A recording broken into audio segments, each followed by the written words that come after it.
Board எக்ஸாமில் 100 out of 100 எடுக்கிறதுக்கு இந்த டிப்ஸ் எல்லாம் ஃபாலோ பண்ணுங்கள். ஃபஸ்ட்டு என்சிஆர்டி புக்ஸில் இருக்க both examples and exercise sums இதை நல்லா தரவாக ஒர்க் அவுட் பண்ணுங்கள். நெக்ஸ்ட்டு என்சிஆர்டி எக்ஸாம்பிளர், இது சிபிஎஸ்சி வெப்சைட்லேயே இந்த புக்கோட பிடிஎஃப் அவைலபிளாக இருக்குது. இது சிபிஎஸ்சியை ரெக்கமெண்ட் பண்ணுது. ஸோ இதெல்லாம் அடிஷ்னல் ப்ராப்ளம்ஸ், இதையும் நல்லா தரவாக ஒர்க் அவுட் பண்ணுங்கள். நெக்ஸ்ட்டு வந்து ஆர்டி சர்மா புக், இது ஒரு பெஸ்ட் ரெஃபரன்ஸ் புக்கு. இதை நம்ம யூஸ் பண்ணுறதுனால நமக்கு கான்செப்ட்ஸ் நல்லா தரவாக இருக்கும்.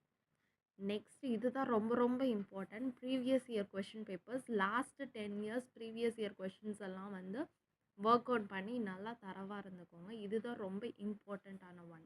Next sample question paper solve பண்ணுறது, இதுதான் வந்து மெயின் திங். ஏன்னா நீங்கள் இது ஃபுல்லாக படித்ததை இங்கே தான் அப்ளை பண்ணுறீங்க. ஸோ எந்த கான்செப்ட்ஸ் தரவாக இருக்குன்றதை உங்களுக்கு